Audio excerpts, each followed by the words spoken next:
The following segment may sound to you like science fantasy, because I know that many others had the same reaction upon hearing it.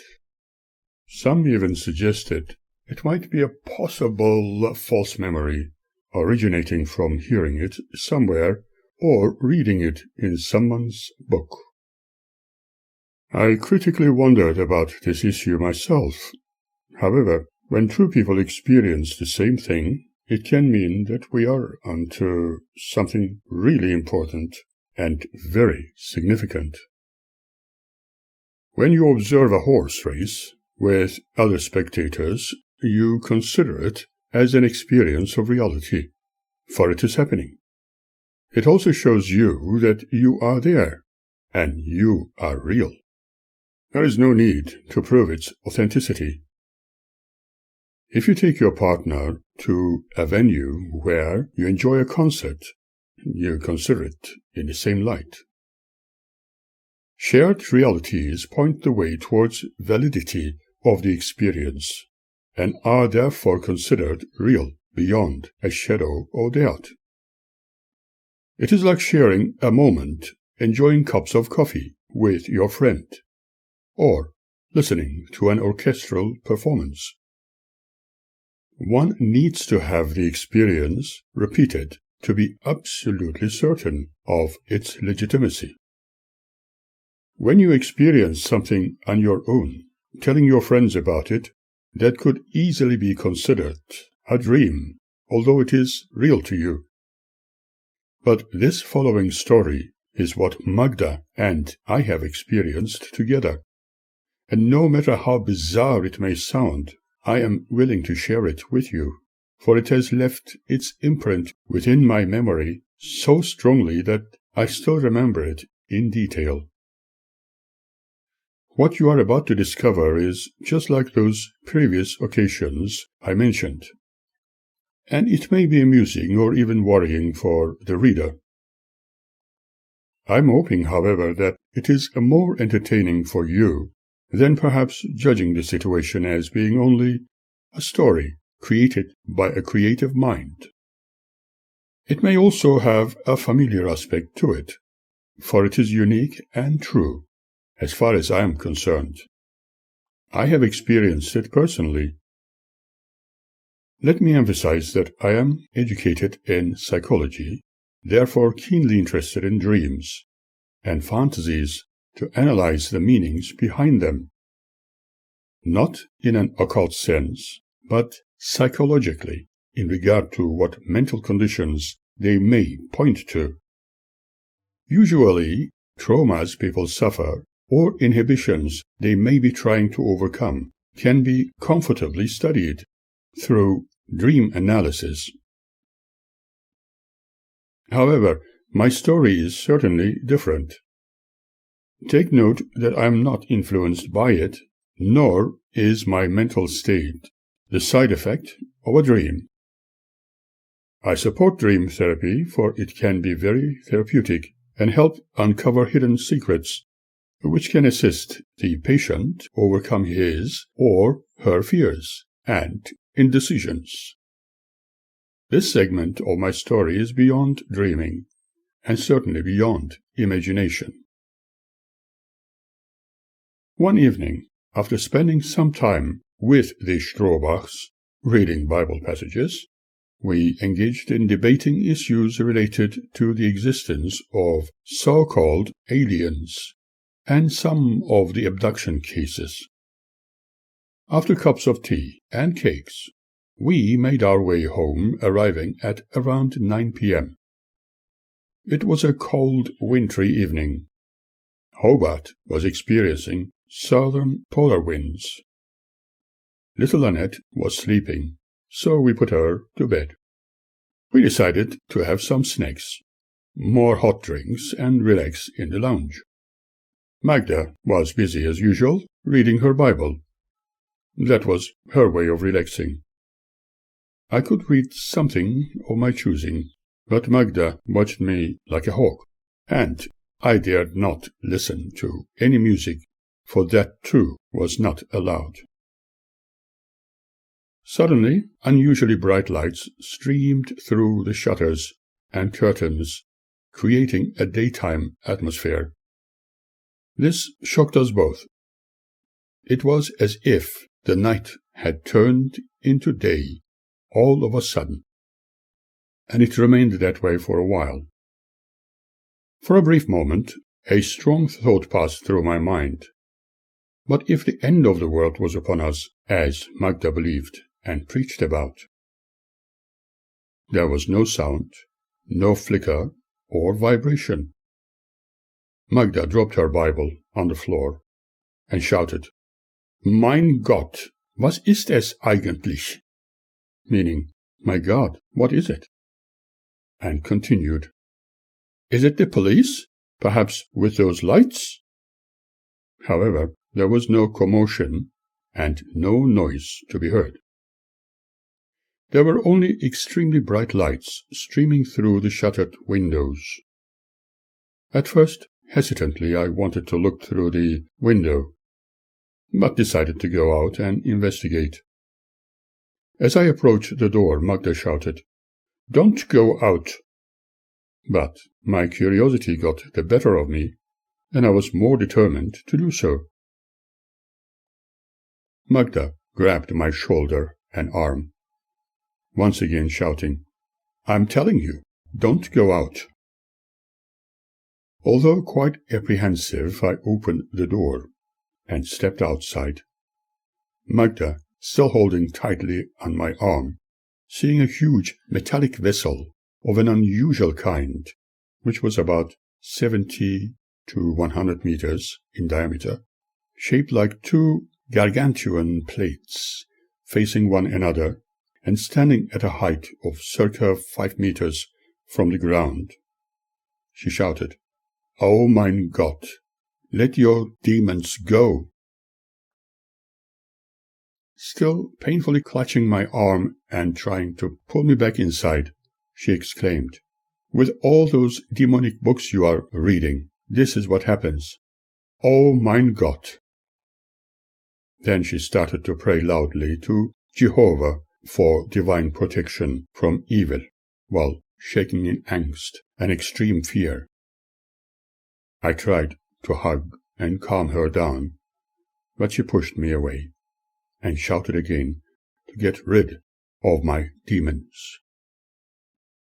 This vessel, the unusual craft, whatever you may desire to call it, looked as if it was suspended on some kind of tripod legs. However, I cannot say what they were in absolute terms, other than this enormous vehicle, or even perhaps unknown aircraft, was suspended on something at a certain height, which looked like that. From its center underneath extended an escalator-like extension, and there were 3 tall figures floating or even gliding down until they were at the ground level, right in front of us at a short distance. All 3 were dressed in shiny, skin-tight attire, which could be likened to wetsuits. They were not any different than humans we are accustomed to seeing, only taller and perhaps more handsome. They were extremely polite, gentle, and harmless-looking people, and I could not sense any hostility from them. I was calmed with that. The one in the center was the tallest, and spoke in a melodic male voice as he said, "Here we are, Suren. Finally, we came as promised, when last time we met." But I could not say whether his lips moved. Other than being spellbound, I was yet to comprehend what it all meant, and what was promised, and when. I thought that I had probably forgotten all about it, and they must have met me before, and likewise I must have known them some time ago, but I could not place any memory of it anywhere within my mind at the time. Suddenly, I became aware of Magda shouting hysterically, "Let your demons go! Oh God, this is evil! This is evil!" but I could not sense anything evil about these gentle people. Another person extended his arm and held a thin object resembling a pen, from which came a faint blue light from its tip, extending to Magda's forehead, and with that she was immediately calmed. I had never seen anything so extraordinary before, and seeing Magda suddenly quieted was magical. You can imagine how I felt, especially when I heard a voice speaking right inside my head. It was loud and very clear, as if I was listening to a pair of headphones. It said, "Do not unduly concern yourself. There will be no side effects after this. She will be calm and relaxed, and there will be no adverse effect on her body or her mind or her head." Yet another voice spoke in my head, saying, she might later consider the experience as a dream. "But what about me?" I asked. "Am I also dreaming?" The answer was almost immediate. "Dear friend, you are wide awake and are not sleeping." I asked, "But what about the child?" and was told not to worry about the baby, as she was going to be perfectly all right. Normally, neither I nor Magda would leave the sleeping baby alone at home without supervision, and in fact I thought Magda would prefer to stay home, but she had already closed the door. Still holding onto my arm and nearly burying her nails into my skin, she stood motionless. They invited us to follow them into the main body of the craft. Magda did not resist going in with me, while the voice repeatedly assured me that baby Annette was going to be all right. Although I could not oppose to such a wonderful occasion, I was surprised to see Magda not resisting this invitation. When we were inside, the opening under our feet closed, as if it had never existed, and as we emerged from an oblong portal into the interior, a few other people got my attention, as they were the friendliest people I had ever seen. The neighbors' dogs were no longer audible, and we were no longer hearing the sounds of distant traffic. The air was as fresh as one would experience in a beautiful forest, with a lovely brooklet somewhere in the middle. There was a diffused and pleasant light all over, and we were ushered to very soft cushioned seats under a half-spherical dome. In the center of this auditorium, a cylindrical bench extended from the floor, that is, if one could call it a floor. That bench looked as if it was made of solid glass, and had many signs and emblems within and on its top surface. They glowed in various rainbow colors, and were very pleasing to the eye.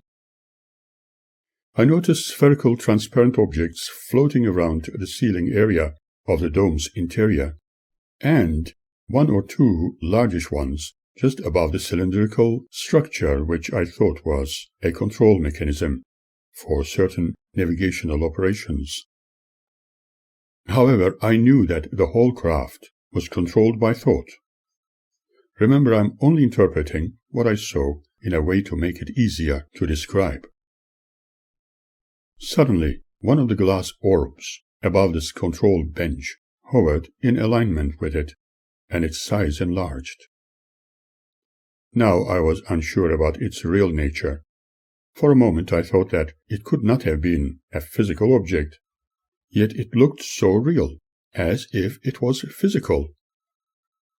Since the technologies used here were beyond my knowledge, I did not want to question it. Instead, I was going to observe, and to a certain extent enjoy the experience. My interpretation of Magda's silent expression was, like, "It is fascinating. but let me wake up from this dream. Just like everybody else, we were observing 3D images. There were 8 other people present and were clothed in metallic-looking, skin-tight material. The lighting in this extraordinary environment was a little less intense, and based on the color range of warm white and pink. When more images started to appear in those orbs, the environmental lights were dimmed, while all eyes were fixed upon those images within orbs, floating or suspended in mid-air. I was aware of very pleasant and very soft musical tunes, which were not present before. Even Magda was perfectly calm and gazing upon those images. The experience was mesmerizing. Now we were observing our dwelling as we stood in front of it, and the light in the house was left on. We noticed a visual movement of floating gently upwards, and after a short while our dwelling appeared like in a bird's view. Obviously, we were now above the rooftop, and Sister Kurdovik's home likewise came into view. Within a few seconds we became aware of the streets in our neighborhood. The trees, the streetlights, and a few cars came into view.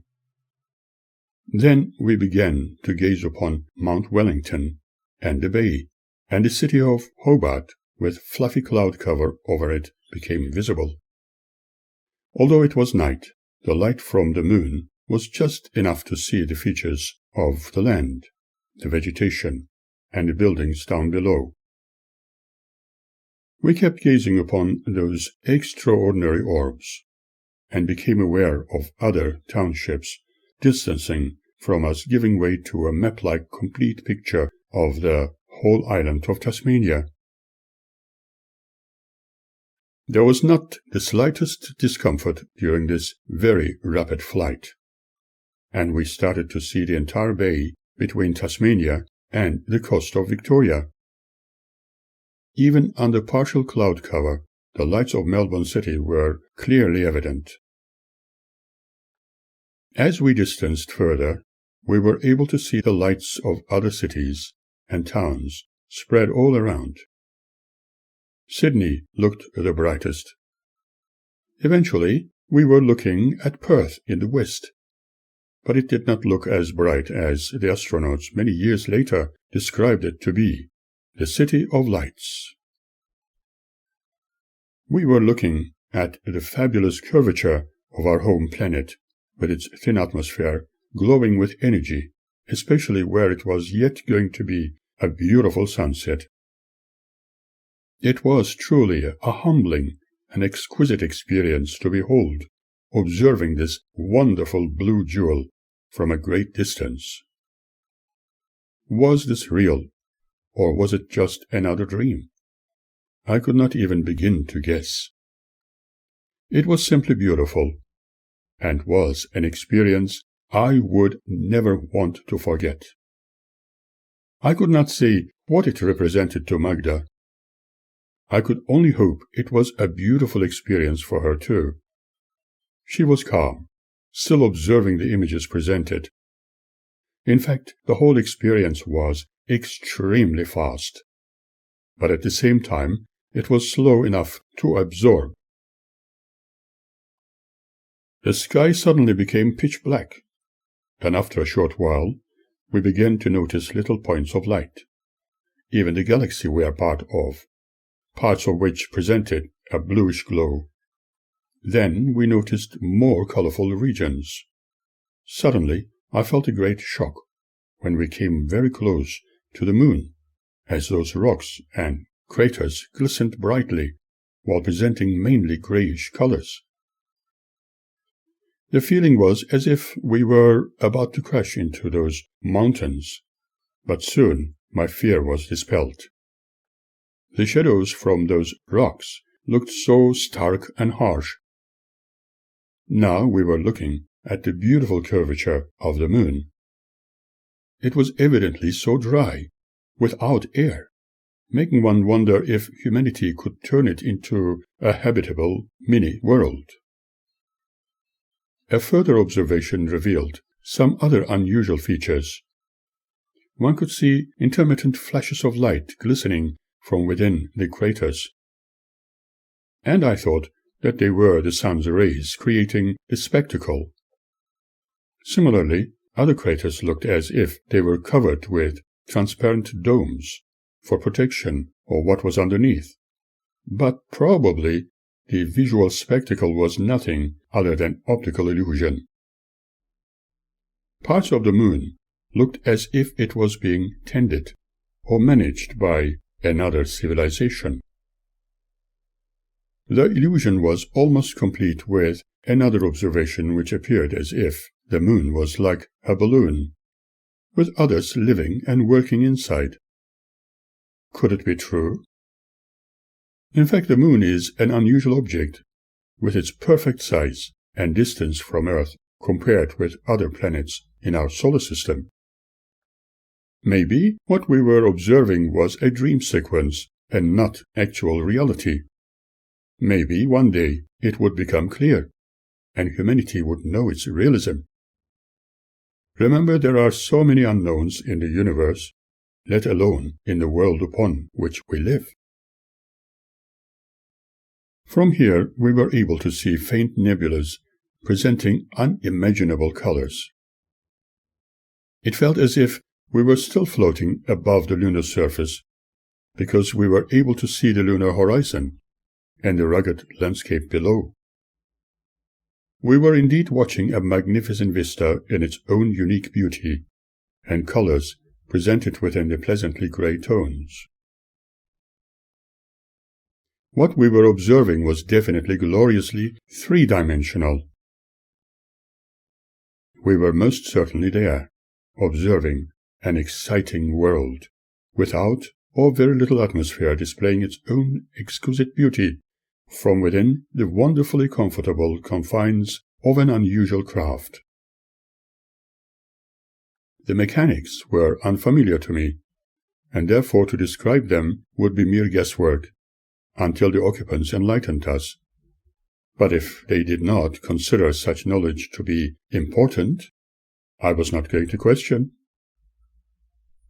However, due to my curious nature, I always wanted to know, as I do today, about the mechanics of travel within interstellar space. For now I could only feel privileged at being invited to share this fantastic voyage, no matter how long or short. As we started to move away from our closest neighbor, the moon, we began to gaze upon our delicate blue world once again. The continents and oceans with a unique cloud cover all over them came into view, exciting everyone anew. During this time, a gentle and soft voice began to speak about technological issues concerning the Earth-Moon relationship, and why the lunar body had the tendency of distancing itself from the blue planet. The voice spoke at length about most important issues in regard to the entire solar system, and how it became what it is today. Unlike the information presented to us during our academic studies. For example, the known physical universe is part of a group of other universes, and their individual oscillations are at completely different rates compared with each other. What we observe within the tiniest particles on Earth is similarly replicated in more astronomical levels throughout the supercosmos. To me, this was a new terminology. The solar system we are familiar with is a collection of elements from all corners of one universe. And as the heavier elements attracted smaller ones, the whole system is affected by the oscillating nature of the universe. All other universes followed similar patterns. Within those individual universes, there are different natural laws, which no science or philosophies on Earth have ever considered. I was fascinated with the idea when considering my childhood experience by that hole in the ground, and contemplated whether this was the continuity of it. The environment looked so familiar, as if I had been here a number of times before, and everyone was very friendly, creating the impression that we had known each other from ages ago. I could easily declare that everybody within this place were extremely trustworthy, happy and lovingly accepting one another. It was far too real to be just a dream. As I pondered on this issue, another guest looked in my direction, explaining that there were technologies involved here which were obviously unfamiliar to us, but again his lips did not move. Then he continued, saying that one could eventually become more accustomed, and this was not one of those once-only occasions. It was happening in a three-dimensional reality. I did not need to doubt anything anymore. Instead, enjoy the experience. Astounded, I wanted to question why such a privilege, and the answer came almost immediately. It is a matter of trust, dear friend. There is a great need for those whom we can completely trust, those who would not change what is spoken. The average human mind tends to change what is said or shown according to their own passions, and the time passing between the actual event and the time of verbal transfer unto others causes minor alterations. We also need to be vigilant about interpretations from one language to another. It has always been my habit to jot down notes about things told to me as soon as possible in a notebook or on a piece of paper, with the aim of remembering everything later when needed. But at the time, I did not have the luxury of having a pen and piece of paper, nor any recording device with me. Even some of my dreams needed to be written down while they were fresh in my mind, for I wanted to analyze the meanings behind them later, knowing some of them could point to physical or even psychological anomalies. Similarly, I also jotted my memories down soon after this eventful experience. Here I am, utilizing my notes of yesteryear, and it is as if I am reliving the experience. Going back to the unique occasion, there was still a soupçon of fear in my heart, making me wonder, if I talked about my experiences to friends, what they would think of me. Would they consider me having dreamt the whole thing?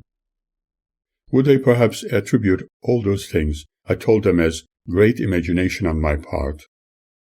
Would they think of me having lost my mind, perhaps? How, indeed, could I tell them anything? I was sure that there would be some who believed me, or at least listened to me. I hoped that they would not think of me telling them lies, as my wife always considered, cautioning me about the great powers of the devil, who apparently could create images, making people believe in lies as truth. I was certain that this was not an hallucination, nor was I going mad. Normally, I chose never to talk about things like this to anybody, but in this instance, I could not see any reason why I had to hide it any longer. Besides, Magda was also with me, experiencing the same, but her interpretation of the event would be different to mine, due to her superstitious, but also personalized belief. We gazed further upon this magnificent and awe-inspiring vista, expanding into eternity in front of our physical eyes. Then, once again, we heard a commentary, and I was told, "You will know when and to whom to talk about these issues. Your scientists upon your world will become more tolerant towards outlandish ideas as they embrace new ways of thinking." When another general discussion ensued, we talked about a universal plan, and some of us humans were elected but never forced to talk about any of the issues raised, or obliged to organize programs dealing with man's folly and their repeating history, or the future of Earth and humanity. We debated issues surrounding humanity and their leaning towards mythological beliefs, leading the way to intellectual darkness. On one side, they were evolving scientifically and technologically, while on the other, they were going towards religious intolerance against each other, causing wars and destruction of life, and therefore it was becoming an intolerable concern. If the people of Earth were freed from organized control mechanisms under the banner of religion, they could hopefully advance. When the bondage is broken and there are no restrictive ties to any dogma, their sciences would flourish, assisting them to lead healthier, happier, and longer lives. The current human lifespan was cut short due to their psychological makeup, under the control of multiple beliefs they had created throughout the centuries, and their mistreatment of nature around them, poisoning the air they must breathe, and the water they must drink. They have put more emphasis to their belief systems of darkness and their war efforts than discovering and inventing ways to eliminate the harmful effects of those poisons. Humanity was not advancing, but slowing down to a deadly halt with their progression due to the organized control systems and superstitions they adhered to. There was mention of the following considerations in regard to humanity's progression. Anything that contributes to pain, depression, and suffering is not good for anyone. This is why medicine and psychology were born. These sciences are here and with us to stay, ever advanced, ever progressive, and ever ready to make the broken whole again. Religion was to assist mankind find hope and joy in living, but when it no longer able to serve, it can destroy. I realized that religions I had learnt about, especially after encountering the witnesses, proved to belong to that category, ever ready to destroy joy in living. Some religions upon earth were to teach not only good morals, but also help people with their health. Remember, hygiene and cleanliness are so vitally important, for any kind of infection and inflammation can lead to sepsis. It is a disease from which thousands of people have died throughout the centuries, as they still do. It leads to organ failure and amputation of limbs, even today. Therefore, any kind of infection should be avoided or treated as soon as possible before the undesirable happens.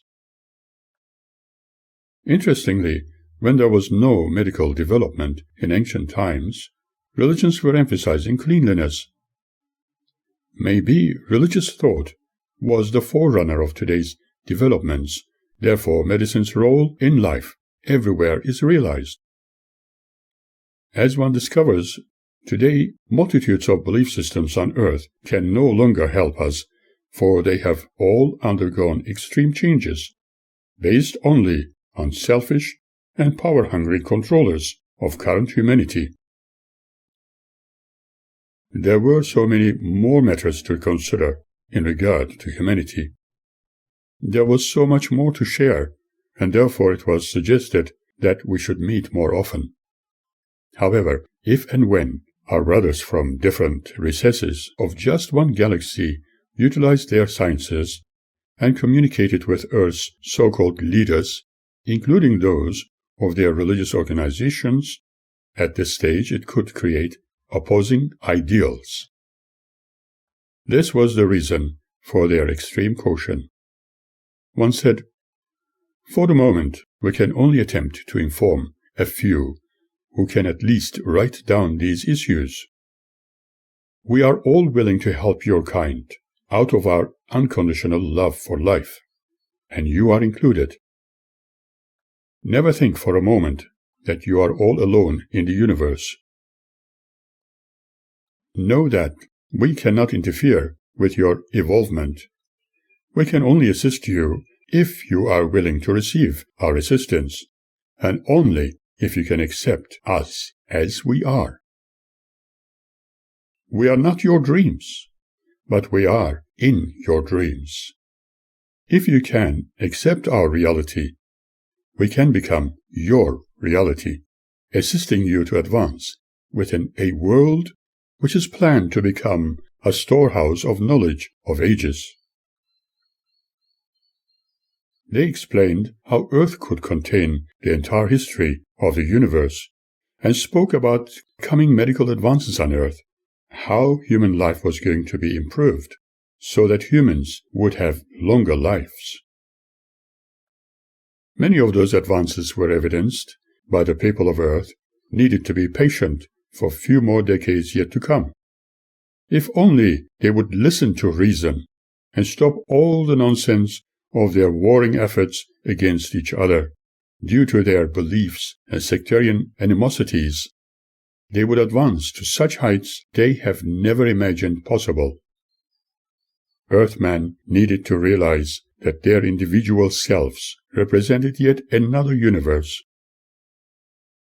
Personally, when I was putting these words together in my notebook at the time, I did not take them too seriously. But when I looked at them from time to time, as I matured, they began to make more sense.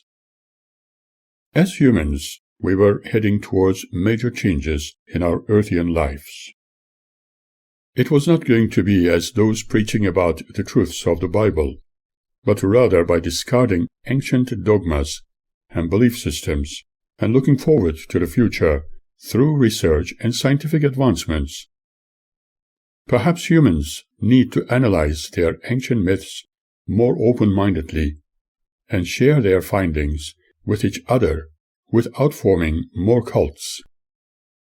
At the time of my experiencing this unique outing, I honestly thought that everything so far spoken by the unusual guests within this outlandish environment was nothing more than science fantasy. I accepted it as something beautiful, but as years rolled by and I matured, I began to appreciate them more as honest realities. In truth, I believe that we need to share some vitally important points to ponder upon. What we have discovered was the type of information containing viewpoints similar to the so-called aliens' wisdom when they were interviewed, but which allegedly the U.S. government preferred not to release. However, the information does not consider anything secretive or political in nature. Some intergalactic travelers claim to be future descendants of humans who wanted to warn us about the possibility of nuclear devastation if mankind continues its current path. They informed us that the origins of the universe were based on the very nature of so-called life and its beginnings. How could one describe life? The meaning thereof is something ascribed, as nature being the objective reality. How did it all start? Was the universe created? Was God responsible for its evolvement? What was explained showed us that we all created a need for superstitions, a need for God and other myths. This led the way to the belief of death, followed by a reward system in the form of an afterlife. But what really happens when one dies? What our space relatives inform us is this: death is a human assumption and human creation, for it does not exist. They tell us that everybody on earth will experience and have experienced every instance of so-called life. Every one of us, no matter what part of the universe or time we may originate from, are instances of the same existence, separated by what humans consider as death. In reality, there is no death, and we experience each other's lives. There are an infinite number of universes, each having different properties. Not all of them support life as we know it. However, we live in a universe which supports what we understand as life. The question remains, why do humans destroy themselves constantly, even by nuclear wars? Our space brothers' response is that man's beliefs, superstitions, and indeed dogmas are the real culprit. Religious and political dogmas seem to be the root of all current human conflicts, as it was in the past. Unfortunately, during this 21st century, the access to weapons of mass destruction by nations with opposing ideals which are ruled by dogma may destroy great numbers of the world's population. This encourages us to question the subject of morality. Let us also understand that our space brothers base their morality on evidence and compassion. Many travelers from intergalactic space, however, are those who came here from thousands of light years into the future. They understand that to travel in time is to travel in space, offset by spatial divergence. Some of them are evolutionary descendants evolved from the human species, visiting their ancestral world, observing and trying to understand the lost information and evidence destroyed during a worldwide nuclear war, and only a small number had survived. I discovered more about the futility of humanity's belief systems and their completely unethical, indeed sometimes immoral, enterprises. Organized religious beliefs could not provide true understanding and wisdom. My marriage to a dedicated Jehovah's Witness, with all the hypnotic influence of their teachings, according to their interpretations of the Bible, did not make it any better. In fact, I have been helped to realize that through my association with them, and having started a family unit with Magda, this organized belief system was also groping in darkness by rejecting any possible advancement. Therefore, complete separation from them was the best action to undertake, as far as I was concerned. We cannot deny the reality that we are living in a progressive existence if we can comprehend and accept, no matter in what dimension or domain we are present. We need to take advantage of this if we really want to improve our ways as an entire humanity. I could not say how long we spend in this magnificent environment with these magnificent people. I was happy having shared some time with them and wished it would have lasted a lot longer. However, we had immediate responsibilities and needed to return to our home and the baby. This was part of our evolution, living on Earth for now. We glided back towards the moon, with its rugged landscape, and were a little closer than the previous occasion. We made one revolution around this beautiful but rugged world, and began our short and fast journey towards the planet I was born on. What a magnificent sight it was to behold, a fantastic blue orb, so delicate and so fragile Earth. Its blue atmosphere and fluffy clouds evident. Soon we were floating into its brilliant atmosphere, making one wonder how thin it was, yet thick enough to sustain human and animal life, as well as vegetation, upon this magnificent world. Our journey was coming to an end, and that made me feel sad. However, I distinctly heard a voice telling me that this was one of many more such journeyings with my friends. Passing through the atmospheric envelope, thick cloud layers, storms, and the night side of Earth, we became aware of the continents of Asia, Southeast Asia, Australia, and Tasmania. Once again, we were gazing upon the city of Hobart amongst a few other townships spread around.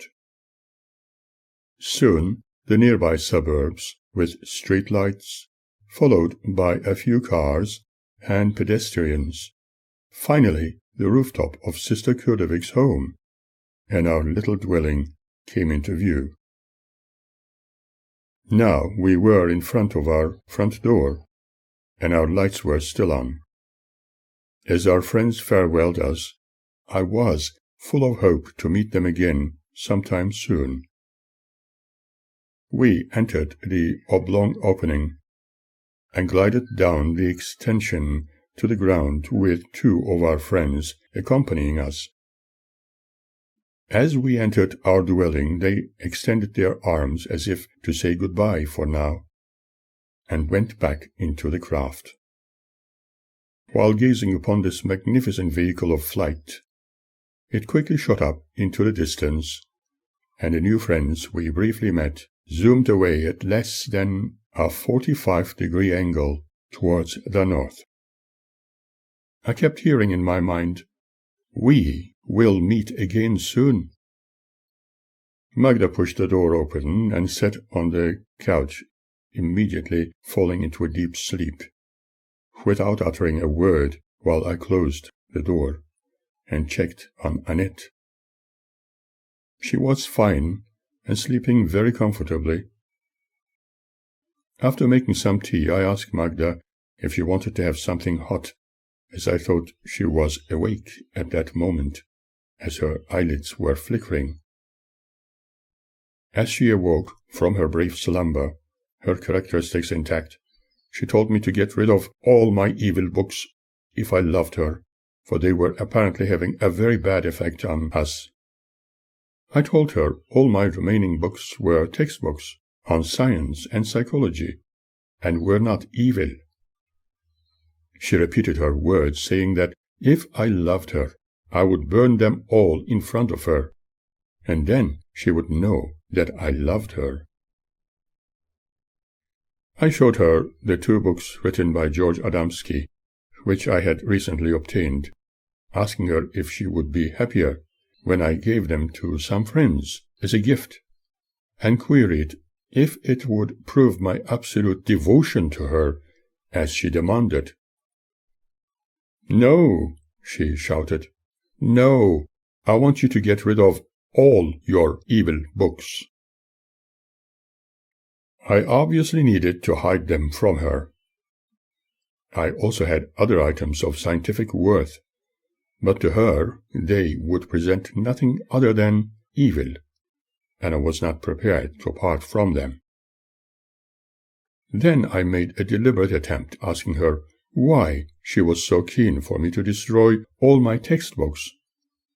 And she answered, "You know, while dozing off, I was having a nightmare. It is what I believe. I know it is coming from those evil books you have. This is what happens when people read them." Amazingly, she had never read books like that. Therefore, one asks how she knew that her nightmares were originating from those books. I asked her to describe what her nightmare was like. At first, very apprehensive, she told me exactly what had happened.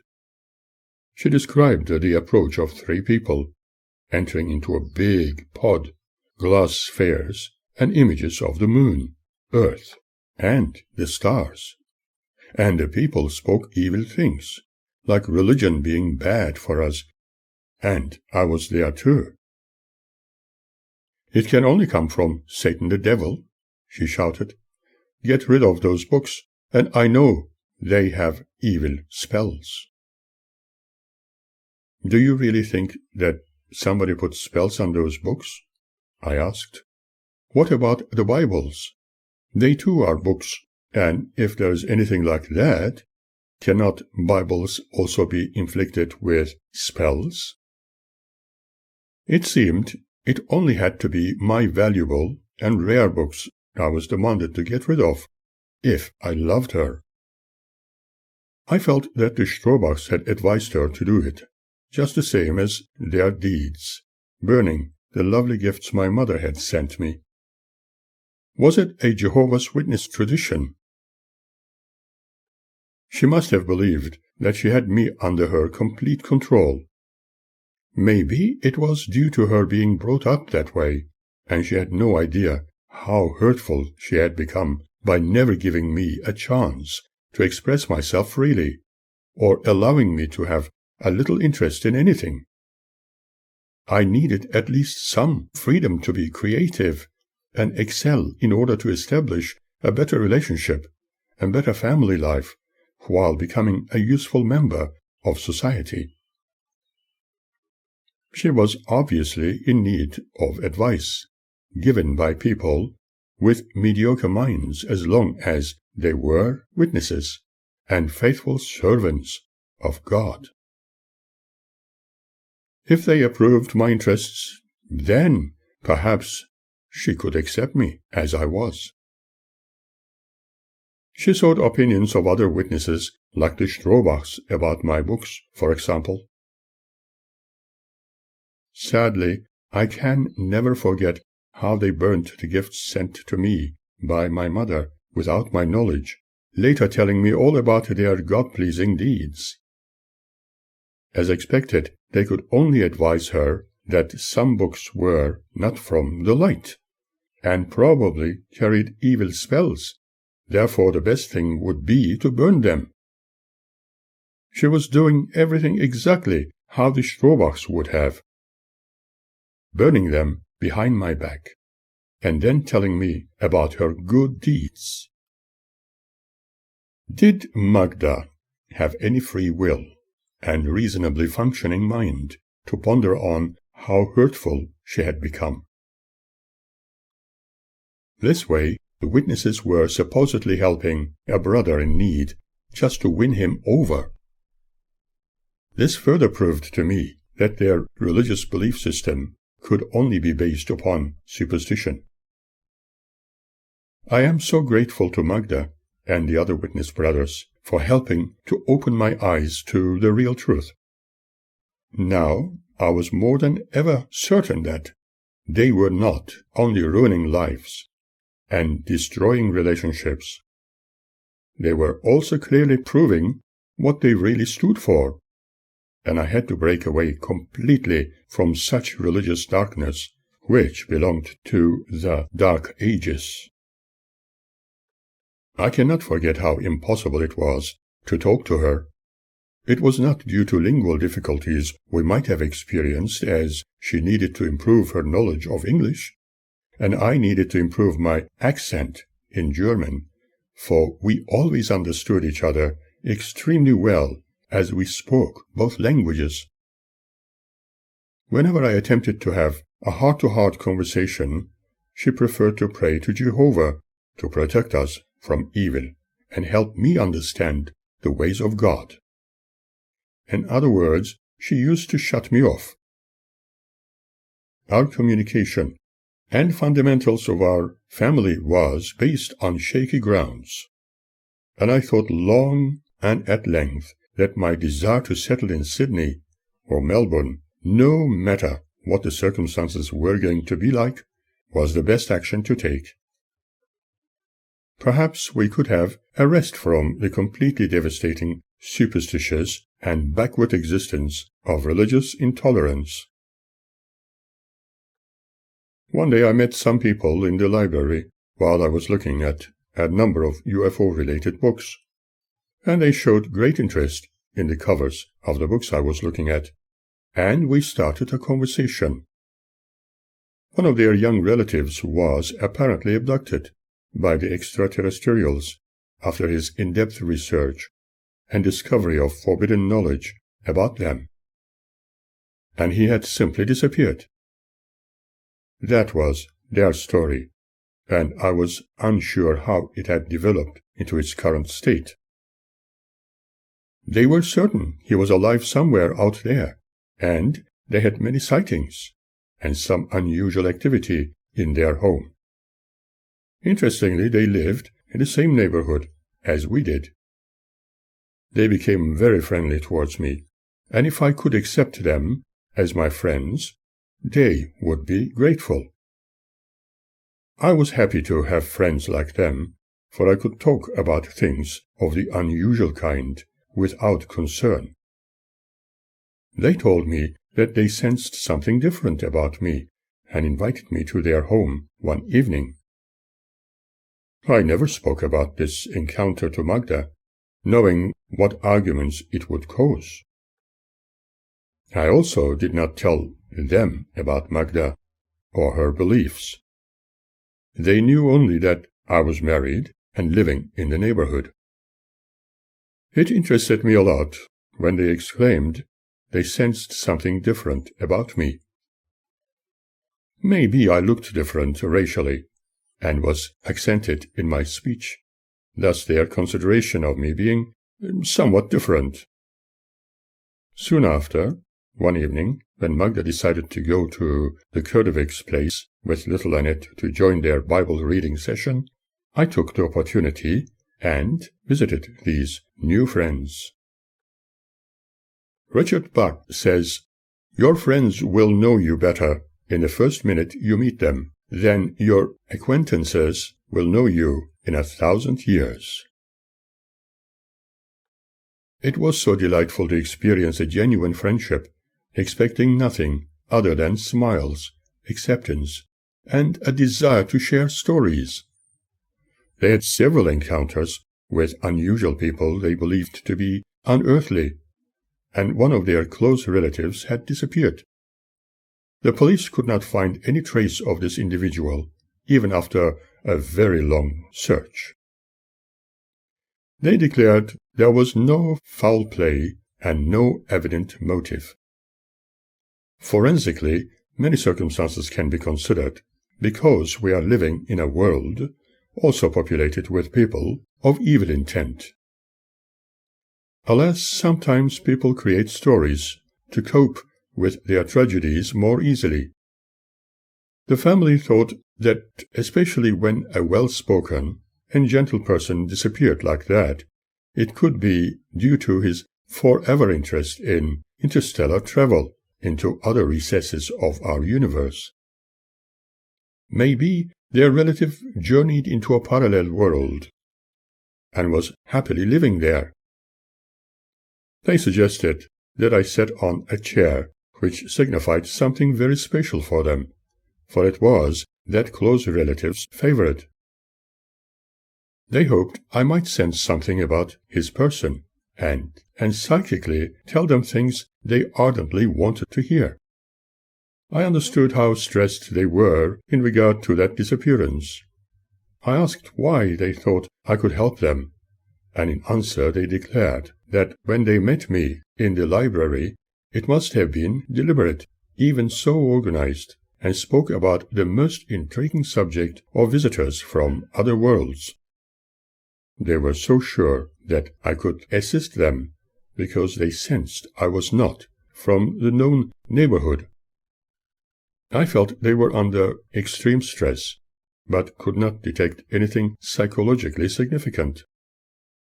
If I could help them, I would use all the knowledge available to me to do so, but at the same time I could not dismiss what they believed to be the truth, because I too had various experiences I could not deny. When I had my unusual experience, I originally considered it to be my dreaming, but when a number of reporters questioned me about what other people had observed, and the findings of a silica-type material on the ground with green grass embedded in it, where the tripod legs of an unusual vehicle had landed in front of our dwelling, it was something I could not discount.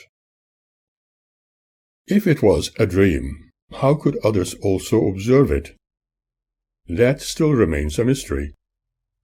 Feeling the need to explain to my newly found friends what I had experienced, they wanted to know more.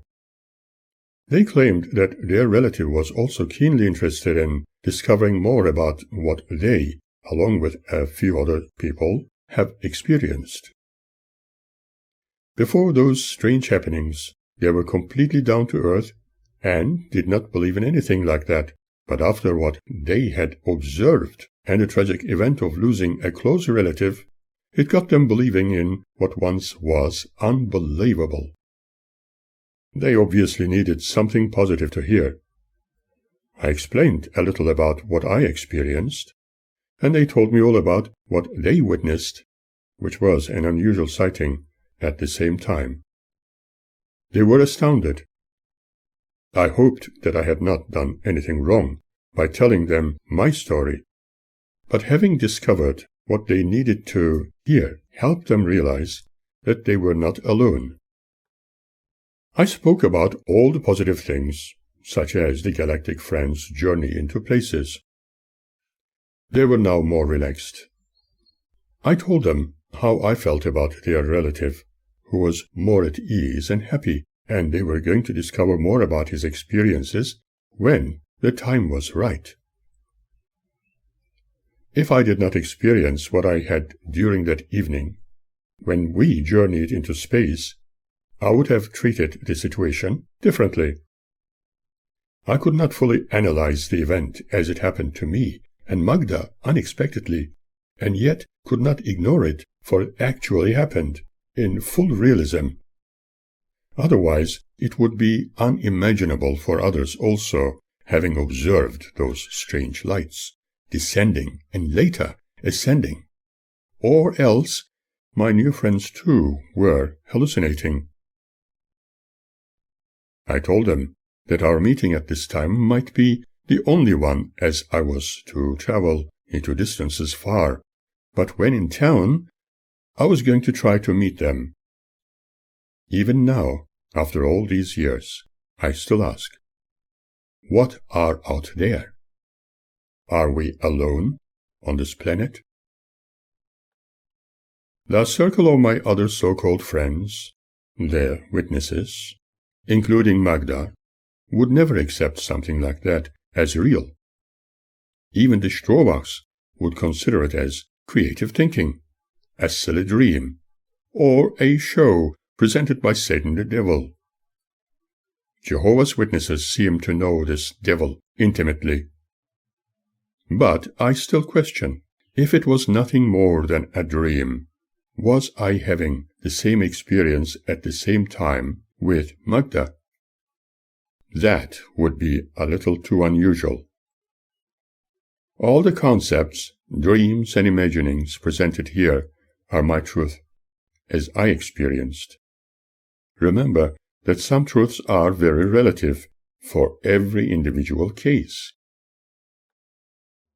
I am aware of the concept and reality of false memory originating and being dependent on stories we may have been told or read about a long time ago, which had possibly become an integral part of our fascinating memories. I'm also aware of the need to separate the chaff from the wheat. Indeed, what I have never been told about before seemed to have become part of my persistent memories. Interestingly also, some of our dreams display similar characteristics and innuendos of fantasy. In fact, it seems that humans are the only living beings capable of creating their own fantasies. Throughout the centuries, this has been the case when they have created their fears, their deities, desires, and their myths. Due to their needs, when searching for answers about life and other important issues of existence or desires to control others, they created belief systems. What is discovered here, as I have fully recalled, has been my reality, and if you prefer to consider them as just dreams, I shall not be offended. However, if they make you think about possibilities, or use your imagination creatively and consider your future inventively, I will feel somewhat fulfilled. For at least I will know that my so-called dreams have been of some benefit. I spent a considerable time with my new friends for the first and possibly last time due to current lifestyle I had to endure, and living virtually in absolute fear of being accused as a wrongdoer and promptly chastised. Soon I was intending to travel to Melbourne. When I farewell to those new friends with a few positive and constructive words, I knew it had created a lasting impression on them. I felt sad when leaving them and was sure they felt the same. If my encouragement helped them, I am very happy. When others in my world are happy and healthy, I feel just the same. Horace Rutledge says, "When you look at the world in a narrow way, how narrow it seems. When you look at it in a mean way, how mean it is. When you look at it selfishly, how selfish it is. But when you look at it in a broad, generous, friendly spirit, what wonderful people you find in it,